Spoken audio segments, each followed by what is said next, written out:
Hello students, तो वो जो पिछला वाला लेक्चर था वो बीच में ही कट हो गया था हमारा, पर फिर भी काफ़ी अच्छी खासी लेंथ हो गई थी तो हमने डाल दिया था। 3 क्वेश्चन तक हम लोगों ने उस पर डिस्कस किया था। अभी हम लोग को 4th क्वेश्चन डिस्कस करना था। ओके, 4th क्वेश्चन क्या है?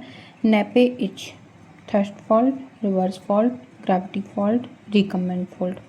अब ये क्वेश्चन जो है ये पीएससी ने हटा दिया था। क्यों हटाया था उसका हो सकता है कि इसलिए हटा दिया हो क्योंकि जो हमारा नेपे होता है उसके इसमें क्वेश्चन में 2 पॉसिबल आंसर हैं। नेपे में क्या है, एक तो स्ट्रक्चर जियोलॉजी की अगर हम क्लासिक डेफिनेशन देखें जो टेक्स्ट बुक की है तो उसमें क्या है, नेपे लार्ज रिकम्बेंट फोल्ड है, जो ऑप्शन नंबर 4 है, जो क्लासिक टेक्स्ट बुक होती हैं उनमें। बट अगर हम जो मॉडर्न देखें, मॉडर्न जो टेक्टोनिक डेफिनेशन है तो उसमें क्या है, एक सीट है transported along low angle thrust fault. So option A जो है यहाँ पे थ्रस्ट फॉल्ट वो करेक्ट हो जाएगा। तो मॉडर्न और जो ओल्ड टेक्स्ट है इनके बीच में कॉन्फ्लिक्ट की वजह से जो ऑप्शन क्वेश्चन नंबर 4 है उसको हटा दिया था। तो इसलिए हम लोग क्वेश्चन 4 डिस्कस नहीं करते हैं। आई होप हटा दिया था। ठीक, 5th से देखते हैं। अगर देखना है तो फिर भी मैसेज कर दीजिएगा। नेक्स्ट जो लेक्चर होगा इसका उस पर देख लेंगे हम लोग इसको भी डिटेल में। Next question, most characteristic drainage pattern of a trap area is parallel, rectangular, annular और डेंड्रेटिक। तो जो ट्रैप एरिया होता है वहाँ पे कौन सा पैटर्न बनता है? तो ये हमारा जियोमॉर्फोलॉजी एंड ड्रेनेज पैटर्न से क्वेश्चन है, क्वेश्चन नंबर 5। जो ट्रैप है, ट्रैप एरिया का मतलब क्या होता है? ट्रैप एरिया से हम डिफाइन कर सकते हैं कि ट्रैप एरिया जो हमारा रीजन है underlain by basaltic lava flow, जैसे कि एग्जांपल हमारा डेक्कन ट्रैप। तो ट्रैप क्या होता है? सबसे पहले ट्रैप रीजन अंडरलाइन बाय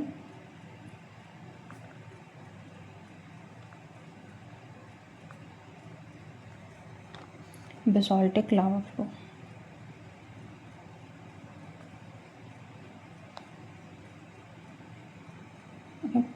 जैसे कि एग्जांपल डेक्कन ट्रैप। अब जो ट्रैप है वो किससे कम हुआ है?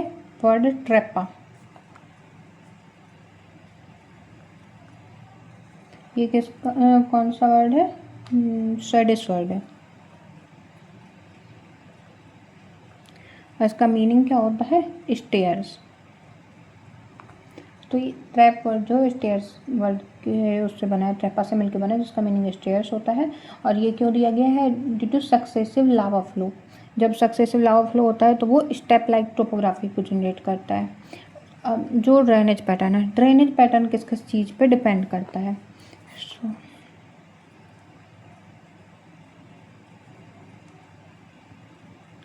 ड्रेनेज पैटर्न ये डिपेंड होता है रॉक टाइप, जो कंसर्न एरिया वहाँ पे, एंड जियोलॉजिकल स्ट्रक्चर,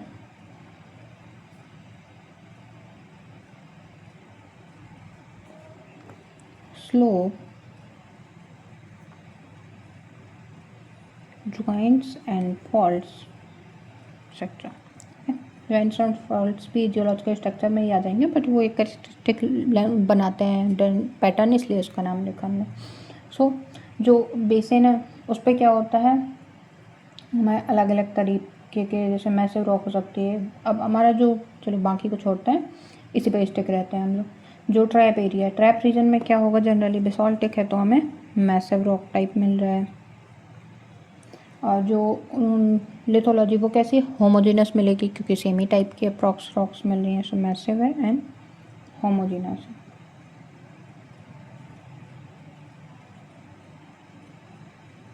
यहाँ पे हमें जो ड्रेनेज पैटर्न है वो कौन सा मिलता है? Dendritic.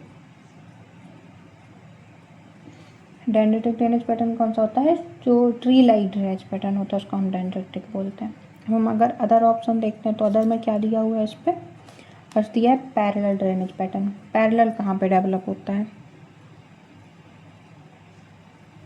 Parallel drainage pattern, parallel drainage pattern develop होगा जहाँ पे स्लोप कैसा हो? वेरी स्टीप स्लोप हो या फिर एंड यूनिफॉर्म हो। So slope, steep and uniform. इसमें जो स्ट्रीम्स हैं वो कैसे फ्लो करेंगी? Almost parallel. So stream flows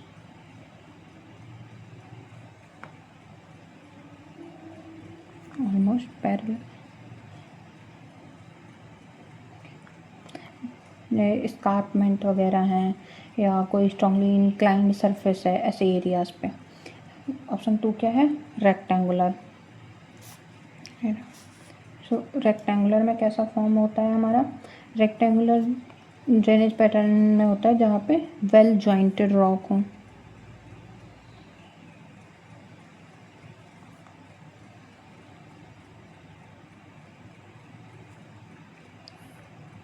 well jointed rocks हैं और फॉल्ट्स डेवलप हों। इसमें क्या होता है, इंटरसेक्ट करते हैं रेक्टेंगुलर में जो स्ट्रीम्स हैं एट 90 डिग्री एंगल।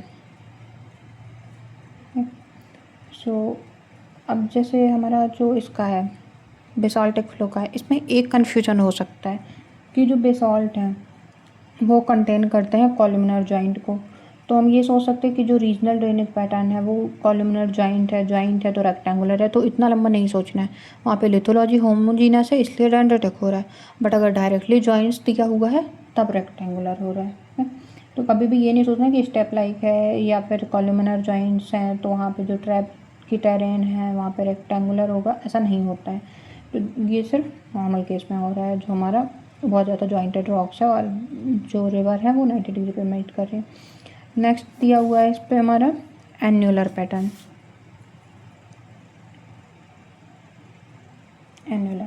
एन्युलर किसके राउंड में होता है, जैसे डोम है, कोई भी सर्कुलर स्ट्रक्चर है और alternate resistant and weak lithology है। Circular structure and alternating weak and resistant lithology। So circular pattern में रिवर मूव करती हैं एन्युलर में। नेक्स्ट हमारा डेंड्रिटिक जो हमारा करेक्ट आंसर है। सो ऑप्शन 5 का क्या हो जाएगा करेक्ट आंसर, डेंड्रिटिक। डेंड्रिटिक में क्या होता है, ऐसे मूव करती हैं जैसे ट्री की ब्रांचेस हों। So resembles like branches of tree.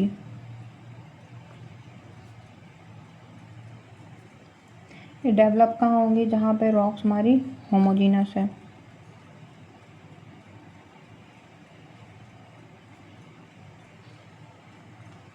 Geological structure है वो क्या करते हैं, बहुत कम कंट्रोल दिखाते हैं जो स्ट्रीम की डायरेक्शन वगैरह चेंज करने में। जो बेसाल्टिक ट्रैप है वहाँ पे हमें डेंड्रिटिक पैटर्न मिलता है। और भी काफ़ी टाइप के होते हैं, जैसे सेंट्रीपिटल हो गया, रेडियल हो गया। रेडियल में क्या होता है, कोई भी ऐसे डोम या फिर जो वॉल्केनिक कोन है उस पर डेवलप होती है। और जो सेंट्रीपिटल है वो किसी बेसिन में होती है। सेंट्रीपिटल क्या होगा, इनवार्ड है, और डोम में क्या है, आउटवार्ड है तरीके से। सो ये हो गया। नेक्स्ट क्वेश्चन अगर देखें, Himalayan rivers are perennial because they have more tributaries। first option, they have more tributaries। next, reason great rainfall for throughout the year। next, fed by melting of snow fields during summer। and fourth है all। तो जो Himalayan reverse हैं जो कि साल भर पानी हमें देती हैं, वो क्यों देती हैं हमें हमेशा पूरे टाइम पे, उनमें वाटर क्यों रहता है। सो उनमें वाटर रहता है फर्स्ट क्योंकि उनकी बहुत सारी ट्रिब्यूटरीज रहती हैं। सेकंड, क्योंकि वहाँ पे पूरे साल बारिश होती रहती है।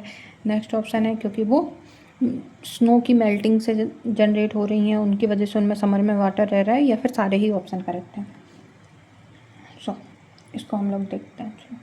अब सबसे पहले जो ये क्वेश्चन कहाँ से है, तो ये हमारा जो फिजिकल जियोलॉजी वाला पार्ट है, जियोमॉर्फोलॉजी का पार्ट है, जो फिजिकल जियोग्राफी का पार्ट है इंडिया के, उससे है, उसके ड्रेनेज सिस्टम से।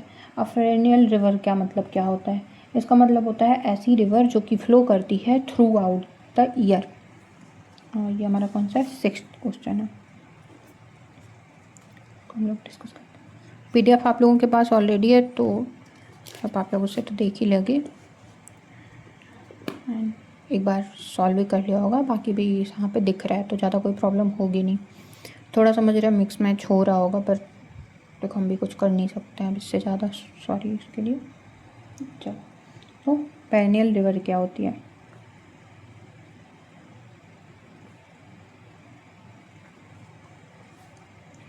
ऐसी रिवर होती हैं जो फ्लो होती हैं थ्रू आउट द ईयर।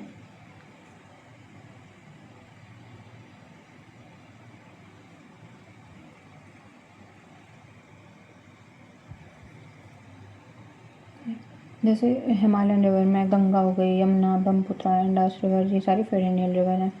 क्यों? क्योंकि इनके जो सोर्स हैं वो मल्टीपल सोर्स हैं। अब देखते हैं हम लोग सबसे पहले इनके जो सोर्स हैं वो क्या होते हैं। तो एक तो हो गया यही कि स्नो और ग्लेशियर जो है वो सबसे इम्पॉर्टेंट स्लोप होते हैं, क्योंकि हिमालयन टेरेन में से निकल रही हैं ये, वहाँ पे स्नो है। सो समर के टाइम पे स्नो मेल्ट करती है, जो ग्लेशियर हैं वो मेल्ट करते हैं, और रिवर जो है वो कंटिन्यू वाटर को रिसीव करेगी, क्योंकि ये रिवर कब सूखती है? गर्मियों के मौसम में सूखती है। गर्मियों में वहाँ पे हमें इसलिए नहीं सूख रही है क्योंकि वहाँ पे तो बर्फ़ पिघल के आ रही है। नेक्स्ट होता है कि जो कैचमेंट एरिया है वो बहुत ज़्यादा है, वहाँ पे हैवी रेनफॉल हो रहा है due to south west monsoon, तो उसकी वजह से और ज़्यादा पानी उसको मिल जा रहा है। और क्या ऑप्शन हो सकते हैं इसके? मानसून रेनफॉल हो गया। उसके अलावा जो ट्रिब्यूटरीज हैं वो भी इनडायरेक्टली इफेक्ट करती हैं, बट डायरेक्टली इफेक्ट नहीं करती हैं। सो एडिशन करती हैं बहुत सारे वाटर्स का। तो ये हो गया। अब हम अगर देखें अपने ऑप्शंस को, ये तो हो गया इसका इंट्रो। अब ऑप्शन देखो। सो दे हैव मैनी ट्रिब्यूटरीज। अब ट्रिब्यूटरीज से होता क्या है, जो रिवर है उस पर दो टाइप की रिवर कनेक्ट होती हैं। एक होती है ट्रिब्यूटरी, एक होती है डिस्ट्रीब्यूटरी। जब कोई बड़ी रिवर में कोई छोटी रिवर आके मिल जा रही है तो अपना पानी लेके आ रही है तो उसको बोल रहे हैं हम ट्रिब्यूटरी, और जब कोई बड़ी रिवर है वो ब्रेक डाउन हो रही है छोटी रिवर्स में, उनको बोलते हैं हम डिस्ट्रीब्यूटरी। तो जो ट्रिब्यूटरीज हैं वो क्या करती हैं, बहुत सारी ट्रिब्यूटरी मतलब बहुत सारा डिस्चार्ज, तो ये हेल्प करती हैं सस्टेन करने में फ़्लो को। बट कोई भी रिवर की अगर बहुत सारी ट्रिब्यूटरी हैं तो ये ज़रूरी नहीं है कि वो रिवर हमारी साल भर पानी दे रही है। तो ये पार्शियली करेक्ट है, टोटली करेक्ट नहीं है, तो इसको अभी हम लोग होल्ड पे रखते हैं। नेक्स्ट ऑप्शन देखते हैं, region get rainfall for throughout the year. अब जो रिवर हैं उनमें वाटर रेनफॉल तो बहुत ज़्यादा होता है। क्यों? क्योंकि कैचमेंट एरिया बहुत ज़्यादा है। बट क्या ऐसा हो सकता है कि थ्रू आउट द टाइम उनको रेनफॉल मिलता रहे? नहीं हो सकता है। थ्रू आउट टाइम कैसे मिलेगा? साइंटिफिकली करेक्ट नहीं है। कभी ना कभी तो रेनफॉल बंद होता ही है किसी ना किसी मौसम में। तो ये हमारा गलत हो जाएगा। अब जैसे ये गलत हुआ तो ऑल वाला ऑप्शन भी गलत हो गया। अब थर्ड है हमारा fed by melting of snow field during summer, तो ये हमारा करेक्ट हो गया।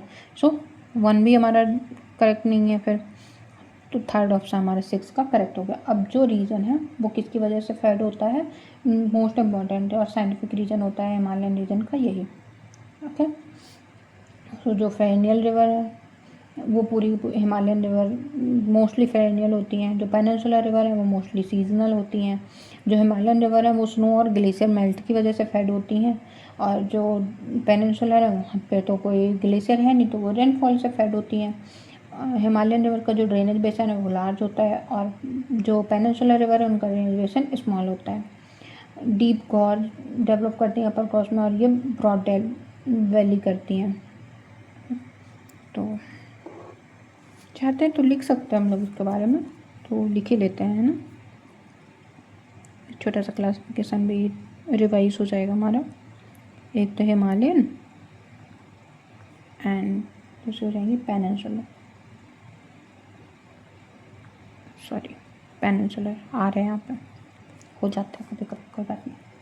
हाँ वो नहीं, सीरियस नहीं लेना है, चलो। तो हिमालयन कैसी हैं? पेरिनियल रिवर है।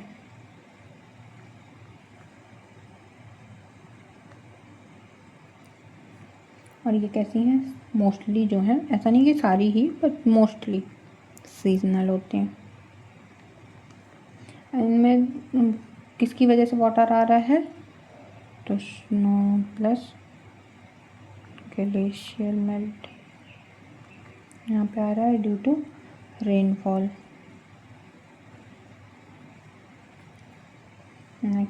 इनका जो ड्रेनेज बेसिन है वो कैसा है? लार्ज है।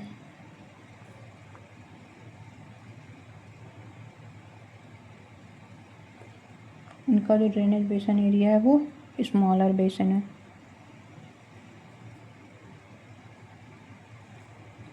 नेक्स्ट, इनमें जो गॉर्ज डेवलप होते हैं अपर कोर्स में वो कैसे डेवलप होते हैं? डीप गॉर्ज डेवलप करती हैं रिवर्स,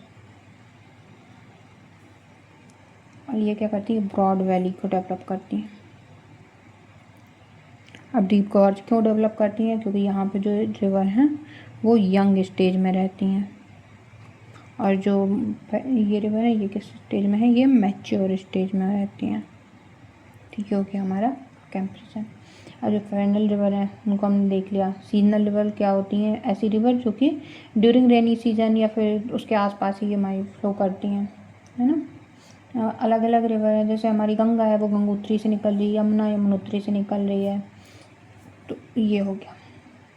अब हम देखते हैं next question. Side left of a photograph is about 10%, 25%, 30%, 35%। तो साइड लैप क्या होता है, ये क्वेश्चन किससे है हमारा, क्वेश्चन आपने पढ़ लिया। चलो हम लोग डिस्कस करते हैं क्वेश्चन नंबर 7। ये हमारा रिमोट सेंसिंग से और एरियल फोटोग्राफ वाले से। जो एरियल फोटोग्राफ है वो जब ली जाती है उसकी फिर मैपिंग होती है, तो जो एडजेसेंट फोटोग्राफ है उससे हम ओवरलैप कराते हैं। किसके लिए, for complete ground coverage and stereoscopic 3D view के लिए, और दोनों भी फोटोग्राफ के बीच में कोई गैप ना हो, क्योंकि मान लो ये फ़्लाइट है, ये फ़्लाइट मिशन ऐसे जा रहा है, इस तरीके से कवर कर रहा है, हो सकता है कुछ गैप यहाँ के फ़ोटोग्राफ्स का रह गया हो, तो वो गैप ना रह जाए कोई भी, इसलिए हम क्या करते हैं, overlap and side lap technique को यूज़ करते हैं। और अगर आपने MSc के स्टूडेंट हैं, BSc में भी कई जगह दिखा देते हैं, अगर कोई अच्छी यूनिवर्सिटी से हैं तो आपने बड़ा वाला स्टेरियोस्कोप देखा होगा, और छोटी यूनिवर्सिटी में भी पॉकेट स्टेरियोस्कोप तो होता ही है, आई होप होता है, तो उनसे देख सकते हो। तो उसमें 3D व्यू देखने के लिए हमें ओवरलैप करना पड़ता है। अब ये होता कितना है और किस टाइप से होता है, तो जो ओवरलैप है वो दो टाइप से हम ओवरलैप करते हैं। एक तो होता है फॉरवर्ड ओवरलैप या फिर एंड लैप, और दूसरा होता है साइड ओवरलैप। ये दो तरीके से होता है हमारा। एक होता है फॉरवर्ड या फिर इसी को बोलते हैं हम एंड लैप। इसमें जो सक्सेसिव ओवरलैप हमेशा किस में करते हैं, जो सक्सेसिव फोटोग्राफ हैं किसी भी एरिया की, दो सेम दिखती हैं उनको, अगर आप देखोगे उनमें करते हैं। तो ये किस में होता है, जो सक्सेसिव फोटोग्राफ है सेम एरिया की और इसकी स्टैंडर्ड वैल्यू कितनी है, 60% ओवरलैप करेंगे, तो इसको हम बोलते हैं ओवरलैप। एंड नेक्स्ट होता है स्टैंडर्ड वैल्यू, जो हमारा साइड ओवरलैप है,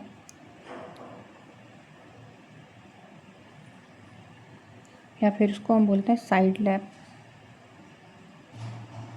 ये कितना होता है, एडजेसेंट फ्लाइट लाइन में ही हम इसकी वैल्यू देखते हैं, और ये होती है 30%। ठीक है, सो ये हो गया हमारा ओवरलैप एंड साइड लैप। अब हम ऑप्शन देंगे तो 10%, 10 तो बहुत कम हो जाएगा, 25 ये भी गलत है, 30 हमारा करेक्ट आंसर हो गया। ये क्या इंश्योर करता है, जो हमारा 30% कवरेज है कॉन्टीन्यूअस कवरेज को देखता है, और जो स्टेरियोस्कोपिक इंटरप्रिटेशन है वो बेटर होती है, सो बेटर स्कोपिक इंटरप्रिटेशन। और जो एयरक्राफ्ट में कोई भी ड्रिफ्ट आ जा रहा है, क्रैक आ जा रहा है, वो जितने भी चीज़ें हैं उनसे बचाता है हमको, और कोई भी जगह नहीं छूट पाती है, तो उसके लिए कंपनसेशन होता है। तो ये हो गया हमारा correct answer. So forward lap कितना होता है 60% एंड साइड लैप कितना होता है हमारा 30%। तो इसको आप याद रखिएगा। नेक्स्ट क्वेश्चन देखते हैं, question number 8। Infrared spectrum is found in the region of microwave, visible wave, beyond the red part of the visible wave, ultraviolet wave। तो किस वाले पार्ट में ये हमारा रहता है। अब ये किससे, ये भी रिमोट सेंसिंग का है, पर ये इलेक्ट्रोमैग्नेटिक स्पेक्ट्रम से क्वेश्चन है। क्वेश्चन नंबर 8, इसमें क्या पूछा जा रहा है कि ऐसा कौन, सबसे पहले हम पढ़ते हैं इलेक्ट्रोमैग्नेटिक स्पेक्ट्रम। इससे पहले भी एक क्वेश्चन आया था जिसमें हम लोगों ने इलेक्ट्रोमैग्नेटिक स्पेक्ट्रम को पढ़ा था, उसको याद करने की ट्रिक देखी थी। ट्रिक थोड़ा फनी थी, बट फनी याद रहेगा ना, इसलिए। सो जो EM वेव है वो इलेक्ट्रोमैग्नेटिक स्पेक्ट्रम है, वो क्या कंसिस्ट करता है, इलेक्ट्रोमैग्नेटिक वेव्स को अपने रखता है, और इनको अरेंज करते हैं हम according to their wavelength and frequency. So ये किस तरीके से होता है, shorter wavelength to longer wavelength.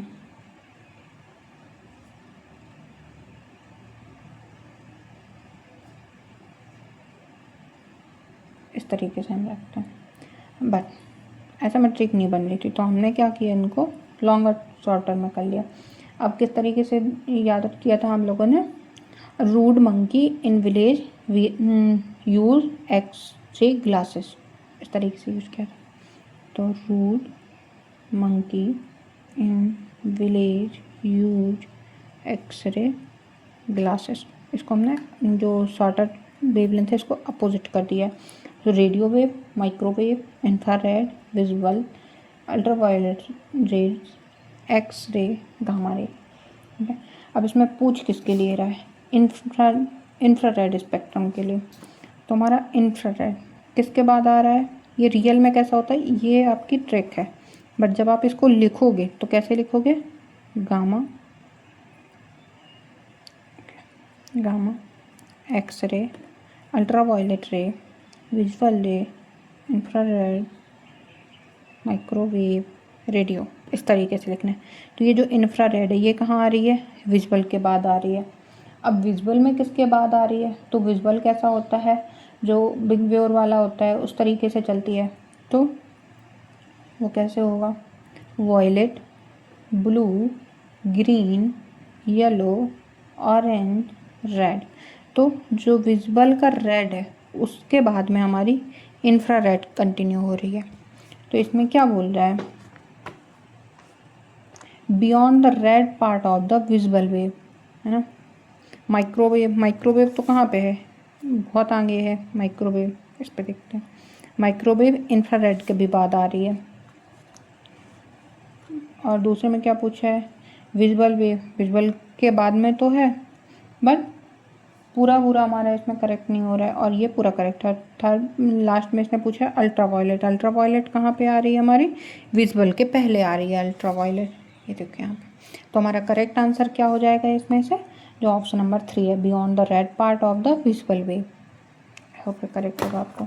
Next, और ये लास्ट क्वेश्चन रखते हैं हम लोग इसका, इस वीडियो का।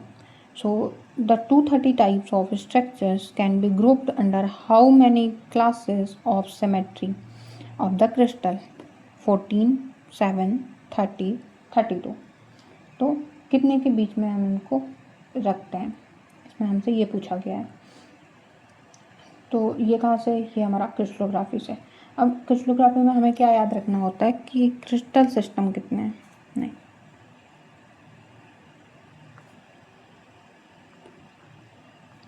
सिस्टम 7, और ब्रेविस लैटिस कितने हैं,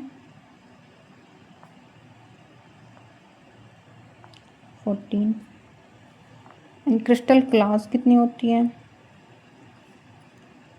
क्रिस्टल क्लास को और क्या बोलते हैं हम, पॉइंट ग्रुप। ये कितनी होती है हमारी, 32। और स्पेस ग्रुप कितने हैं, 230। इसमें क्या पूछा है कि जो 230 हैं उनमें से कितनी सिमेट्री क्लास के अंदर हम इनको क्लासीफाई करते हैं, crystal class, symmetry class, point group. तो हम किस में करते हैं, 32 में। तो इसका हो गया 32। तो हायरार्की किस तरीके से है हमारी, 230 स्पेस ग्रुप है जिसको 32 क्रिस्टल क्लासेस में डिवाइड किया गया है, और जो 32 क्रिस्टल क्लासेस हैं उनको 7 क्रिस्टल सिस्टम में डिवाइड किया गया है। ऑप्शन में 14 क्यों दिया है, ताकि आप ब्रेविस लैटिस से कंफ्यूज हो जाओ।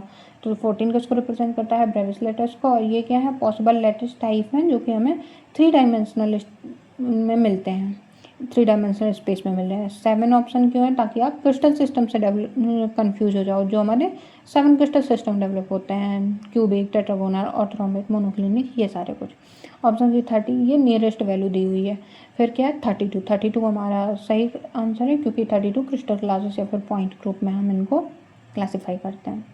ओके, चाहो तो एक बार उनको रिवाइज कर सकते हैं, जो हमारी 7 क्लासेस हैं उनको रिवाइज करके इस लेक्चर को हम लोग कंप्लीट करते हैं। Cubic, tetragonal, orthorhombic,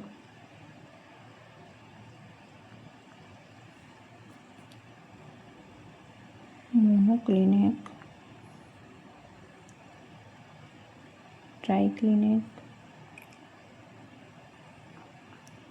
hexagonal, trigonal, okay.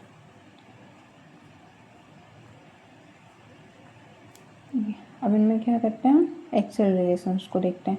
तो इसमें हम ABC से ही देखेंगे, जो हमारी इसमें फोर्थ रहती है, A1 A2 A3 करते हैं, उस तरीके से नहीं देखते हैं हम। A1 ABC से देख लेते हैं, अभी ऊपर से रिवाइज कर लेते हैं इनको, क्या।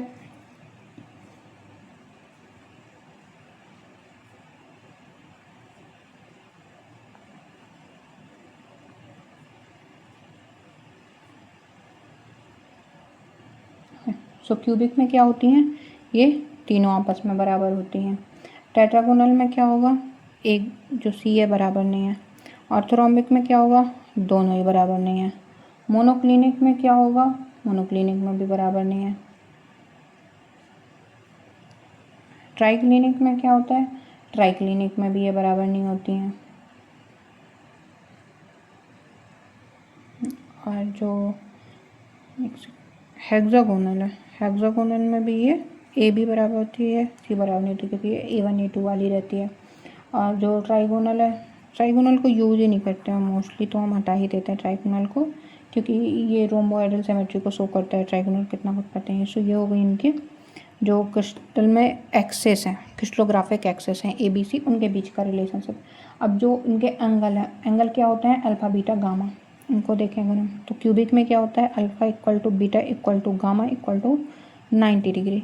जो टेट्रागोनल उसमें क्या होता है, alpha equal to beta equal to gamma equal to 90 degree. Orthorhombic में क्या होता है, alpha equal to beta equal to gamma equal to 90 degree. अब उसके बाद मोनोक्लिनिक में क्या होता है, अल्फा और गामा तो equal to 90 degree, alpha equal to gamma equal to 90 degree, but beta not equal to 90 degree. फिर आता है हमारा ट्राइक्लिनिक। ट्राइक्लिनिक में क्या होता है, alpha not equal to beta not equal to gamma not equal to 90 degree. Hexagonal में क्या होता है, alpha equal to beta not equal to gamma, alpha beta क्या है, ये इक्वल टू 90 डिग्री होंगे, एंड जो गामा है नॉट इक्वल टू 90 डिग्री बल्कि इक्वल टू 120 डिग्री होता है, ठीक या। तो ये 120 इस तरीके से इनका रहता है। हेक्सागोनल अगर आप छोड़ भी दो कि 4 को नहीं डिवाइड किया, तो इतने हम लोग रिवाइज कर लेते हैं। सो ये हो गया। Thank you so much for watching this video lecture. हम लोग इसके आगे जो ट्रेनिंग वाला पार्ट है, इसको नेक्स्ट लेक्चर में देखते हैं। ओके, काफ़ी बड़ा हो जाएगा next lecture. So thank you so much for watching this video lecture. और अगर ग्रुप से ऐड नहीं हो, ऐड हो जाना, लिंक हम ऐड कर देंगे और उस पर मैसेज कर देना, तो ये जो क्वेश्चन पेपर था उसको हम रीशेयर कर देंगे। Okay, so thank you so much for watching this video lecture. Very best for your examination.